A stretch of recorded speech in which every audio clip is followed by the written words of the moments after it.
Malaysian brothers and sisters say for joy, happy, cheerful, slick as the face of a newborn babe, while beaming with her mother's insides and crying. She's so surprised at this thing called life. It's the way we move the meaning of a word the same way we change the course of a life in infancy. The Seronok business in my land, Indonesia. It meant all the same kinds of radiance. This is the root of the word. The root of the tree of etymology means joy. Yet until I was grown, I thought it meant what we twisted it to mean over time in barefoot speech, with our litany of historical catcalls and judgments wrapped tightly around a woman like a sash. Seronok, you see, is what we call the way a woman dresses when she's showing too much, when she wants a dirty feeling, when she tempts and makes a moral lapse. Seronok! As though metering how much a woman's flesh appears has anything to do with how many women have had their flesh cut, their insides flipped, their bleeding, their minds crumbled, despite all the strength their mothers and fathers prayed for. The raping of millions, the innumerable clammy fingertips of unwanted grief. The Indonesian women in 65 who tasted fear like a knife on the tongue were singing this song. Genjer, genjer, nang ledoan pating kelelet. Genjer, genjer, nang ledoan pating kelelet. The women whose ancestral rivers run toxic with mercury and betrayal leached by mines and miners. The men who stand silent and those who rip their voices out in anguish for these women. The women who don't call themselves feminists. The women who look down on hijabis. The hijabis who are feminists. And the same that we are. The same. The way the word is changed from happiness to blame. The carefree cry of a girl with her voice in the wind to the blame of a grown-up yelling at her from across the street to cover up or loosen cloth. Seronok! Inside and past all this fabric and flesh. Wear this word proudly, cousins. Wear the joy of its origin on your chest. Bagian praktek. Ayo kita Bang iya deh. Kayaknya masih ragu-ragu. Nih ya, saya kasih tugas simple. Saya hitung sampai 3. Kalian semua mengucapkan nama masing-masing. Please say your name on the count of 3. In your own way, dengan gaya kalian sendiri. Bisa dengan gaya dangdut, nama saya Susi. Bisa dengan gaya ngerok, nama saya Bejo. Bisa dengan gaya apapun, mau nyanyi, mau serius, mau pidato, gaya apapun bisa, terserah. Oke, pikirin sebentar. Hitungan kali 3 ya, oke? 1, 2, 3. Nama saya Oka. Coba. Yang bisa perasaannya gimana kalau nyebutin nama sendiri? Ini gue di sini nih identitas gue. Yang bisa membicarakan, yang bisa ngomong nama lo dengan gaya nama saya Oka, nama saya Putri, nama saya ini, itu hanya kamu, ya kan?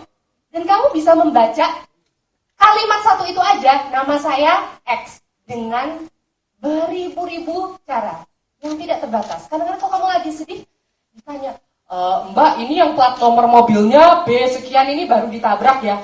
Namanya siapa? Nama saya. Susi. Sedih kan gitu.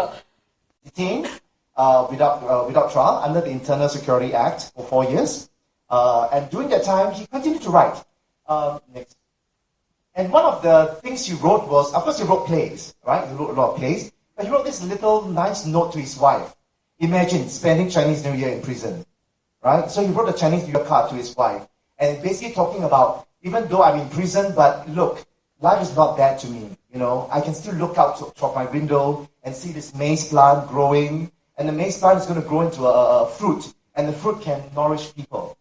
So even in the darkest of moments, he still finds within himself, that positive energy to live life, to be hopeful that one day he and his wife may be united.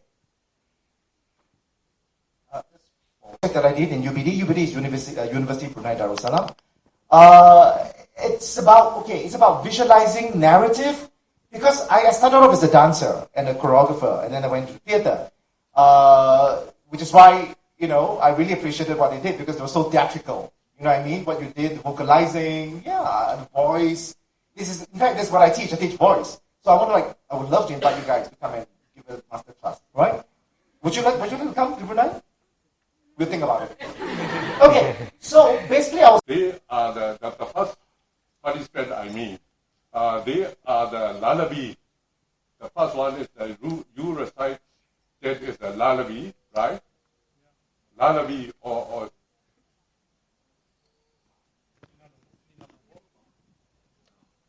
lullaby. And the second one is the mourning song to the dead person, right? So as a comparative study, I appreciated it. Although I cannot understand all your recitation, but I appreciate you. And the second one, you are kinesthetic, and also the kinesthetic, what I mean is the body movement, very rhythmic to your recitation. So I appreciated you. The third one, English is our second language in Myanmar. That's why I can catch up all your words. And so, may I mention that your lecture is priceless. Priceless means I can't praise the price of your lecture. Thanks a lot for your recitation and your lecture, because it enhanced our knowledge of cross culture and everything. That is my comment. My question is, in our country, there is a rival between the rhythmic poems and without rhythm poems. You understand? Or without rhythm, that is playing verse, sometimes we call. For the aged and middle-aged, they appreciate and they prefer the rhythmic poems. But for the new generation, because of their what you call cross culture or some invasion of culture, they appreciated the blank verse or without rhythm. So we were brought up hearing or listening or reciting the poem like Ding Dong Bell, Pussy in the Well. Who put her in little Tommy tin? Who put her out little Tommy's stove? So we like the rhythm. So in Myanmar poems, there are poems with rhythm. So we prefer the poems with rhythm. But in Indonesia, what about the role of the rhythmic poems? And what is the role of the the poems without rhythm? So that is my question. If any one of you can answer, I'll be very grateful to you.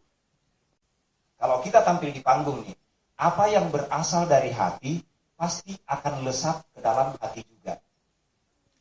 Gitu. Jadi saya memberi contoh begini.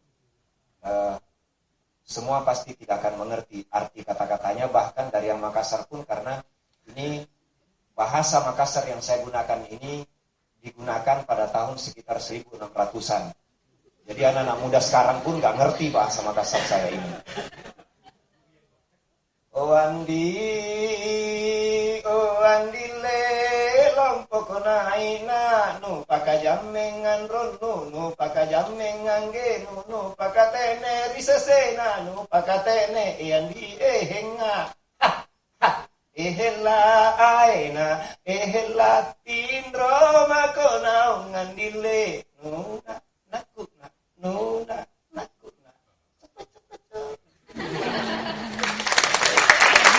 Nanti Oka yang menerjemahkannya ke dalam bahasa Inggris, karena Oka sedikit lebih cerdas dibanding saya urusan bahasa Inggris.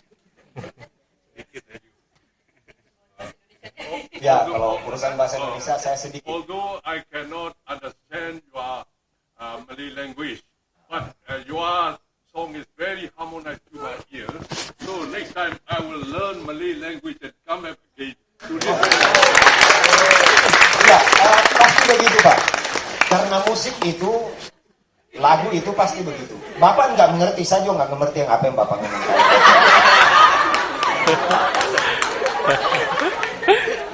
Jadi pada intinya demikian teman-teman sekalian.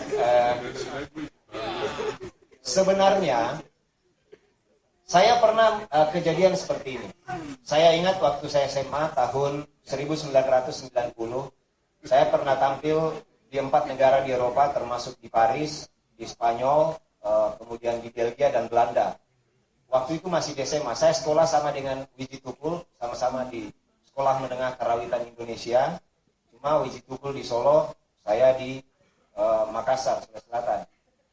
Pada saat saya keliling itu, saya waktu SMA tidak paham bahasa Prancis, tidak paham bahasa Inggris, tidak paham bahasa Belanda, bahasa Indonesia juga setengah-setengah.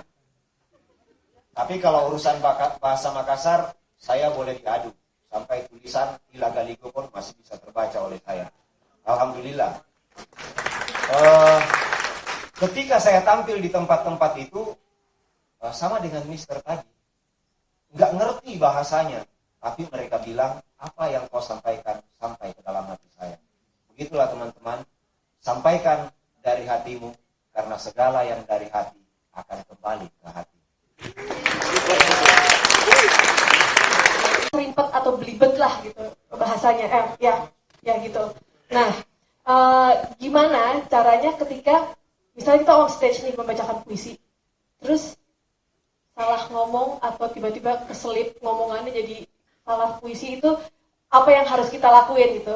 Terus sama iya, kadang-kadang suka lagi emosinya lagi enak terus gitu kan, suka nggak enak. Nah, terus selain itu gimana rasanya kalau misalnya ini agak pengakuan dosa dan curhat sih sebenarnya. Gimana rasanya kalau Oka dan Mas Krisna kan sebagai penyair, terus puisinya saya bacain nih, terus ada satu kalimat yang saya nggak bacain gitu, kelewat gitu. Gimana rasanya? Marah apa enggak? Ngerti kan maksudnya? Jadi ya soalnya ya. Misalnya yang bacain orang lain. Misalnya bacain aku, terus aku baca satu kalimat tuh kelewat gitu. Nah itu kadang-kadang gimana gitu. Sebaliknya Mas, aku nggak apa-apa asal Oh iya. Iya. Oke, silakan jawab. Terima kasih. Aku ada anekdot. Jadi tahun lalu bulan Mei atau Juni ya, aku kan lagi ada salah satu festival di Melbourne. Terus aku mau nekat bacain puisi yang belum pernah aku bacakan sebelumnya, sebelum malam itu. Aku latihannya 2 waktunya kurang, tapi lagi pengen banget itu puisi tentang mantan gue. Jadi nanti sekarang mau curhat gue. Sekarang udah oke. Udah baik. Tapi waktu itu lagi aduh gue mesti baca, pengen banget gak tau kenapa bacain puisi itu. Nah mantan gue belum pernah bacain sebelumnya, dan itu kan personal banget ya. Udah gitu, salah satu penulis puisi, salah satu spoken word poet kesukaan aku, Anis Mojani, lagi datang dari Amerika. Terus aku, bentar gue bacain Anis lagi segala macam. Udah, gue coba aja. Oke, baru latihan, baca. Tiba-tiba pas lagi di tengah ngomong nih, si Anis masuk. Dia baru datang naik pesawat dari Amerika, masuk nih. Pas aku lihat, wah ada idola gue masuk, gue mau baca, terus masuk. Dan gue kan belum pernah bacain itu sebelumnya. Terus kok gue langsung ketawa, gue nyari-nari, gue bilang, I forgot my life. Terus ada mukjizat. Kecopet. Mukjizatnya bukan itu. Aduh. Aku nggak tahu tanda-tanda dari Tuhan.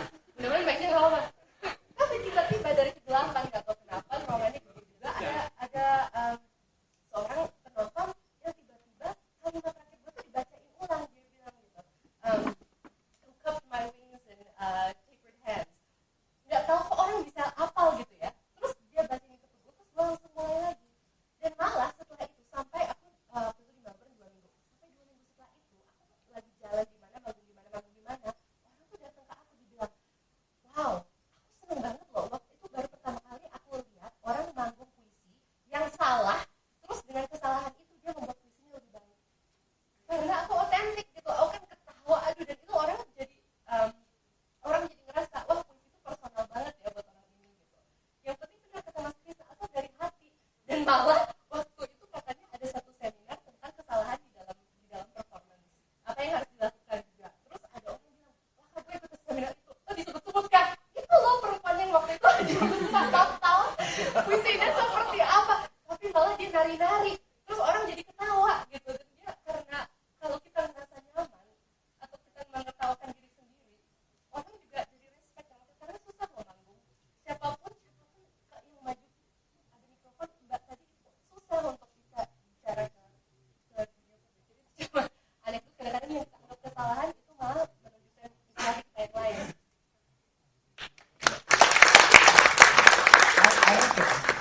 question for the two poets here. I'm learning about Indonesian poetry, and I'm kind of new. Do all the poets, do most of the poets perform their own poetry here? Okay. Yes. Okay. Because in Singapore, Yes, yes, yeah. yes, that's so poetic, right? Yes. Apa yang akan saya lakukan ketika terjadi kecelakaan di atas panggung? Jangan salah, tahu nggak orang yang belajar naik sepeda? Apakah orang yang belajar naik sepeda itu langsung lancar? Tidak pernah terjatuh? Pasti jatuh. Saya sering mengalami kecelakaan panggung. Sering sekali. Kecelakaan panggung itu misalnya, seperti tadi sebenarnya saya hafal naskahnya. Cuman kalau tidak nyala lampunya, saya kekurangan rasa. Jadi saya butuh minta lampu. Padahal naskahnya saya hafal. Jadi sebenarnya lampu tadi hanya agar kalian jelas melihat saya, pusat perhatian kepada saya, dan kalian tidak ngobrol di bawah. Itu fungsi lampu tadi, bukan untuk menyinari teks yang saya baca. Nah, ketika saya salah baca misalnya, apa yang akan saya lakukan? Tadi sering keselimpet ya. Sama sih, karena lidah kita kan sama-sama tidak bertulang. Mohon maaf kalau saya salah. Tapi begitulah kondisi lidah saya, tidak bertulang sama sekali. Pada saat kita menyebut S dan R, sering aja kan salah. Seling itu artinya tidak rapat. Jadi kadang diselingi. Kok dari sana? Maksudnya begini, pada saat terjadi kecelakaan itu, misalnya saya mestinya mengucapkan seharusnya engkau pergi. Tiba-tiba karena emosi tidak terkontrol, selekasnya engkau pergi. Itu kan beda maknanya kan. Ketika itu terjadi, saya hanya meyakinkan diri saya bahwa apa yang saya baca, orang di bawah nggak ada yang tahu. Gitu loh. Baca aja terus. Improvisasi. Orang di bawah mana ngerti puisi yang kita baca. Anggap saja mereka bodoh semua, padahal kita lebih bodoh karena salah. Jadi ketika terjadi kesalahan, baca aja terus. Bagaimana kalau misalnya puisi itu dikenal oleh masyarakat banyak? Misalnya aku. Orang kan semua hafal naskahnya. Apa yang harus kita lakukan? Improv saja. Persoalan nanti akan ditertawai, akan ditertawakan. Nah, gantian tertawakan mereka. Karena Anda yang ada di atas panggung, yang lain di bawah panggung. Ketika Anda di depan, yang lain melihat kamu. Persoalannya, kamu harus mampu membuat titik perhatian itu tidak berpindah kecuali ke pendek. Nah, banyak sekali latihan sih sebenarnya. Yang utama di atas panggung adalah kontrol emosi. Bagaimana kita menjaga emosi ketika tampil di atas panggung. Jadi, ketika kita misalnya, saya boleh berdiri. Misalnya saya membaca, kadang kita membacakan itu dengan nada yang cepat. Kemudian ketika emosi kita kan bisa merasakan nih. Makanya ada olah rasa, wirasa kalau orang Jawa bilang. Ada olah rasa yang membuat kita tahu, oh kadar saya emosi saya bahaya nih kalau saya teruskan. Itu kita pelankan. Misalnya, aku sudah katakan kepadamu bahwa segala yang pergi tidak akan pernah kembali, tetapi mundurkan. Ketika ada tetapi, turunkan jedamu, tahan nafasmu, kembali rendahkan emosimu, baru bisa ganti balas suaranya. Tadinya tap, tiba-tiba pada yang hilang kita mencari, pada yang kembali kita akan pergi. Jaga hati, itu lagunya Agim banget. Kalau apa malah sebaliknya kan? Iya. Kalau mungkin kalau apa emang kalau di panggung, karena kalau di dalam dunia keseharian kita harus selalu kontrol emosi kan, maksudnya kita nggak bisa baru ketemu orang terus aduh gila segala macam gitu. Kita harus selalu kontrol emosi kita dan olah rasa seperti Mas Krisna katakan. Jadi cuma buat saya pribadi, justru kalau misalnya manggung itu saat melepaskan segalanya, jadi kadang-kadang kita nggak mikir seperti matematika gitu. Oke, nanti emosi saya begini-begini. Emang ada yang Nah itu caranya Oka. Kan beda dong cara oh Oka. iya nggak beda. Beda lagi caranya Dinda nanti. Makanya seperti kata Galang, susah mencari diri sendiri. Kita cari diri dalam yuk. Mungkin begitu ya. Jadi bisa pakai cara Oka, bisa pakai cara Krishna, tapi yang pasti jadi diri sendiri seperti keinginan dalam. Oke.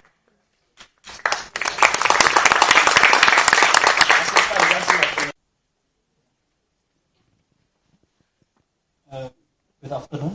Thank you so much. I really appreciate for I think Prof, because I in the middle of the activity, so I cannot complete this event. But actually, I really appreciate your performance here. I just come from Aceh, and I will talk in Bahasa. Actually, I try to apply this poetry in my campus in Polytechnic Aceh because there are my students come from actually from Philippines, and they also have memorable event because they have a lot of conflict in Aceh and also tsunami 2000. Bring that up, for the more marketable courses like business and accounting and all that. So we as educators and artists, we have to fight that. Because art is not just for making money, it's for the soul. So we have to be creative. So for example, maybe you don't quite poetry writing or, quite creativity for life. Like for example, in UBD, we have a course called life writing. If you call it 20th century literature, nobody will sign up. Because they think they have to learn all kinds of, remember lines and, but we have one course called life writing. Then we have creative writing. We have one course called observation, where it's easier for young people to access the kind of reading that they're used to. Apa yang membuat saya menulis puisi? Pertama kali, sebenarnya di lingkungan keluarga sih pembiasaan. Kakek saya seorang pencatat peristiwa bersejarah di kerajaan. Nama kerajaannya itu Kerajaan Turatea, salah satu daerah di Sulawesi Selatan. Jadi ada juru tulis mungkin istilahnya sekarang, kalau mungkin di Indonesia sebutlah menteri sekretaris kabinet gitu. Nah itu pekerjaan kakek saya gitu. Jadi Raja Beol, Raja Meludah, Raja Marah-Marah, yang mencatat ke dalam lontara itu kakek saya. Nah jadi sudah ada turun-temurun. Ayah saya pun demikian, cuman ayah saya karena kerajaan sudah pada bubar, yang ada Negara Kerajaan Republik Indonesia, mohon maaf, Negara Kesatuan Republik Indonesia, meskipun modelnya kerajaan ya. Bapaknya jadi presiden, ntar anaknya juga jadi presiden. Bapaknya ketua umum partai, ntar anaknya juga ketua umum partai. Jadi Negara Kerajaan Republik Indonesia. Ayah saya tidak mengalami hal yang sama, cuma kebetulan ayah saya tidak bisa bahasa Inggris, tapi bisa bahasa Jepang karena ikut dengan kapal Jepang. Jadi setiap 6 bulan itu selalu pulang bawa buku. Buku-bukunya menjengkelkan semua karena tidak ada yang saya mengerti. Ada bahasa Inggris, ada bahasa Belanda, ada bahasa Jepang. Gitu. Tapi saya pura-pura mengerti, gitu. Seperti tadi, itu selalu pura-pura mengerti. Nah, motivasi awalnya adalah sebelum meninggal kakek saya pernah berpesan, kalau tidak mau disebut berpetuah ya, terlalu tua mungkin. Kakek saya ngomong ke saya pada saat mau meninggal itu waktu saya kuliah di sebuah sekolah yang jurusannya tidak sesuai dengan yang kakek inginkan.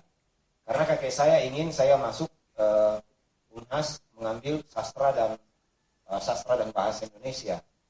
Saya malah masuk sekolah akuntansi. Jadi kakek saya, seluruh kakak-kakak saya itu sekolahnya nggak ada yang sesuai dengan keinginan kakek. Saya pun ternyata tidak sesuai. Pada saat mau meninggal kakek saya ngomong, hanya kamu harapan saya ada cucu saya yang jadi penulis. Gitu. Waktu di Bali saya agak nangis ceritanya karena ayah saya, ibu saya hadir waktu saya di Bali waktu kita bareng ya. Nah, ketika kakek ngomong itu saya ranking 1 terus kuliahnya. Pokoknya nilainya IPK-nya nggak ada yang kalahin di akuntansi deh. Indonesia tahun 1995 saya termasuk wisudawan terbaik di Indonesia untuk akuntansi. Dan sempat tersesat 3 tahun bekerja di bank. Setelah itu arwah kakek itu yang kemudian seperti tidur nggak enak, makan nggak enak, padahal gajinya lumayan loh, 6.800.000 tahun 97. Bujangan, nggak punya pacar, jomblo akut, 97 tuh. Belum ada Twitter. Kalau Twitter 97 ada itu pasti follower saya lebih dari Raditya Dika. Tapi begitu orang hidup saya, kemudian saya kembali ke kebiasaan waktu kecil menulis. Saya berpuisi, terus menulis puisi, bahkan saya berpikir bahwa buku puisi itu akan saya buktikan ke makam kakek saya, akan lahir sebuah kumpulan puisi dari cucumu ini. Nah itu, saya berangkat ke Jawa, saya bawa 18 kumpulan puisi dari SMP itu sampai selesai kuliah saya masih menulis puisi.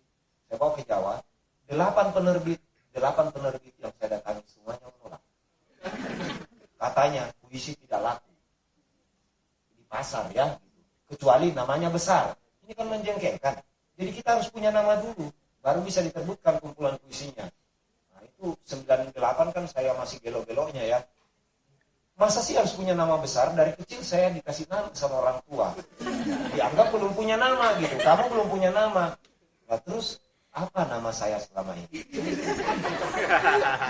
Nah, kemudian dari tahun 98 saya transmigrasi dari Makassar ke Jakarta. 98 sampai 2004 itu tidak ada penerbit yang berani menerbitkan kumpulan puisi saya. Dan saya juga tidak mau menerbitkan sendiri kumpulan puisi saya. Karena saya harus buktikan kepada arwah kakek bahwa ini betul-betul penerbit yang mau menerbitkan gitu. Bukan saya yang biayai gitu. Kalau mau ngebiayain sendiri sih pada saat itu bisa. Sekarang sih nggak mampu. Kemudian karena tidak ada yang menerbitkan, akhirnya saya melamar perempuan yang sekarang jadi istri saya. Saya cetak buku itu terbatas, hanya 1 biji. Hanya 1 buah saja kumpulan puisi itu. Dan kumpulan puisi itu menjadi sangat berharga karena saya ucapkan, saya terima nikahnya Mamas Aurora Masyito binti Samsudin dengan mahar sebuah kumpulan puisi berjudul Di Matamu Tak Ada Luka karya Krishna Padicara. Dan saya terinspirasi oleh Hatta yang maharnya juga buku. Tapi isi maharnya. Baru setelah itu kemudian saya menyadari bahwa keluarga saya harus hidup. Nah, kemudian saya beralih menulis buku-buku neurologi. Setelah ekonomi membaik, baru kembali menulis puisi kayak sekarang. Insya Allah April akan terbit kumpulan buku kedua saya yang bukan mahar untuk istri. Romantis ya. Saya memang romantis habis, saking habisnya nggak romantis lagi. Itu mungkin riwayat bagaimana saya mulai menulis puisi. Apakah menulis puisi itu penting? Sangat penting, saudara-saudara. Pendidikan sekarang kita ini makin kacau. Ini yang cocok ngomong Taufik Ismail, bukan saya. Puisi sekarang sudah tidak ada. Apresiasi sastra di kurikulum terutama SD 2013 itu tidak ada. Terserah muridnya mau ngapain. Kalau muridnya mau tawuran, gimana tuh? Nggak ada yang baca puisi kok. Ya kan? Padahal pada usia 8 tahun, ketika ada seorang anak dalam usia 8 tahun mampu menghafal 4 puisi, bisa memahaminya, bisa menafsirkan dengan baik puisi itu, kemudian bisa membacakannya di depan umum, maka anak usia 8 tahun itu akan 3 kali lebih cerdas dibanding anak lain yang tidak hafal puisi. Apakah ini klaim bohong saya sendiri? Ya iyalah, saya sedang duduk di sini. Tapi kalau Anda mau saya cari, silahkan Anda tanya ke kakek Google, manfaat puisi bagi anak usia 8 tahun. Anak saya masih 8 tahun, umurnya sudah 3 cerpennya. Cerpen pertama berjudul Ada Anjing di Dalam Tubuh Ayahku. Cerpen keduanya berjudul Ibu Pamanku Berasal Dari Bulan. Cerpen ketiganya berjudul Anak Ayahku Bernama Laptop. kasih tahu anak saya dari usia 2 tahun itu sudah ikut diskusi buku, meskipun nggak ngerti, diikutin aja. Tapi saya yakin apa yang diwariskan oleh saya bahwa segala bermula dari buku, saya yakin itu benar. Karena buku adalah jendela dunia, persoalannya adalah pintunya adalah kehidupan. Jangan dibilang bisa, enggak. Oh, betul. Ingat kata galaknya. Aku waktu kecil, orang tuaku bawa aku waktu masih bayi ke rumah mereka di Tomang. Terus mereka itu pengen banget aku belajar baca di usia yang sangat dini. Jadi aku masih bayi, di tangga mereka bikin tulisan sendiri, tulisan ayah saya, tangga. Terus setiap kali saya lewat, bawa saya bacain, tangga, gitu. Kalau saya berpintu, ditulis gede-gede, ditaruh poster gitu. Pintu. Terus saya baca, pintu, gitu. Jadi saya mulai baca umur 2 tahun. Jadi ingatan pertama saya, itu khayalan. Saya suka enggak. Kalau ditanya ingatan pertama apa, saya tuh ingatan pertamanya tentang ada dunia, ada kayak 3 tikus gitu. Terus, kok 3 tikusnya bisa ngomong ya? Terus aku sadar, kemudian hari ditemukan buku di rumah nenekku. Ingatan pertama itu khayalan, karena belajar baca di usia yang dini gitu. Jadi mungkin agak settingnya dari situ ya. Tapi jelek banget karena ujung-ujungnya begini. Terus ibu mengajak aku makan malam gitu. Pokoknya ujung-ujungnya mesti ada ibu, mesti ada makanan gitu. Semua puisi nyokap kalau mesti ada ibu, mesti ada makanan. Jadi anak kecil kan itu doang gitu ya. Coba tentang apa lagi gitu. Cinta nggak ngerti apa. Terus iya sampai sekarang saya ada makanan. Wes. Habis ini pas mau curhatnya. Jadi isi dari kecil, terus selalu keluarga saya selalu dari kecil, kamu harus nulis, mungkin agak sama dengan Mas Krisna. Selalu keluarga saya yang bilang, kamu tuh harus nulis, kamu tuh paling bahagia kalau kamu nulis, harus nulis. Tapi malah aku yang enggak, mau jadi wartawan, enggak, gue mau kerja di sini, mau apa development, apa segala macam gitu. Tapi sebenarnya enggak bahagia. Sampai waktu itu bos saya, waktu saya jadi wartawan, dia bilang, Oka, kamu you cannot fake your interest. Kamu nggak bisa mengalahkan. Iya, kamu tuh nggak bisa. Kok kamu nulisnya tentang kesenian mulu? Dia bilang gitu. Jadi diri kita sendiri jalan itu pasti mencuat ya kan, mau nggak mau. Dan kalau kita tahan, jadi ayo kita semua galang, cari dirimu yang kalau kita tekan lama-lama jadi kuat. Dan saya usia saya 28 tapi udah mengalami banyak kepahitan tentang masalah kesehatan segala macam. Jadi itu menjadi cara saya untuk menyelamatkan diri sendiri aja. Pokoknya gila aja gitu dengan segala kesusahan yang terjadi. Jadi kita sendiri orang itu akan menghargai. Kalau kita menjadi sesuatu itu akan menghargai gitu. Nggak ada yang tahu kemut atau apa gitu. Gue nekat-nekat aja gitu, coba dikit-dikit gimana gitu. Tapi kalau kita menjadi diri kita sendiri, orang menghargai. Dan semakin banyak aku bisa menghargai orang lain juga gitu. Kita juga belajar dari teman-teman kita. Itu menjadi komunitas dan itu membuat saya terus. Sekarang Oka ada disabilitas syaraf kan. Jadi sebelah kanan saya ini selalu kesakitan. Dan saya tahu ke sekolah di Bandung. Dan itu ada hubungannya dengan kenapa saya perform itu. Kalau misalnya saya performnya nggak terasa sakit gitu. Kalau saya nulis nggak terasa sakit. Kalau saya ngomong ini nggak terasa gitu. Karena rasa sakit itu kan persepsi kan. Kita taruh attention kita di mana? Kita mau fokus perhatian kita pada apa? Pada rasa sakit pada gue atau pada hal-hal lain? Jadi itu benar-benar menjadi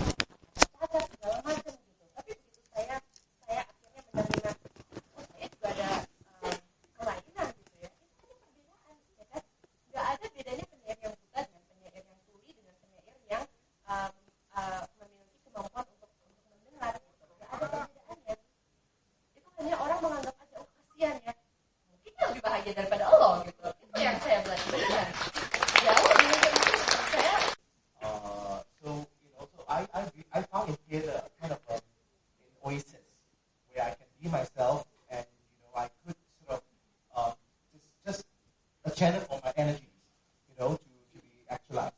So that to me is very important, and I try to communicate that to my students as well. And now that I'm already doing theater for so many years, I find that it helps me to connect with people, in different places. Like for example, I don't understand the bulk of what they're saying, but I connected to them to watching them. Like what you said just now, I could feel your rhythm and your passion for what you're saying. To your gestures and your body language, I connect with you in that sense. Maybe not the content. And when you're talking about when you're growing up, right? And you say something about you very quickly to the sense that you forgot to eat. Something about food. Yeah. So I think doing theater and art helps me connect with people everywhere I go into. I may not know the language or may not know the culture, and it's amazing how people open up to you. I remember my first festival in Cambodia, Phnom Penh. It was 2009. It's called the Mekong Arts Festival, and Singapore is not in the Mekong. In Singapore, I was the only representative, and I really felt out of place because they were talking about poverty, they were talking about development, they were talking about. And one person actually made the comment: "Is Singapore even really part of Southeast Asia?" And I said, "Yeah, geographically we are." But I think what they're trying to say is that you don't share any of our so-called issues and problems. But in the end, we connected in terms of our love for the art. And I try to kind of, I try to relate to them on terms that I understood. I felt a lot of what they were going through in terms of the struggles, for getting children to school and making them literate and all that. But in the end, I think what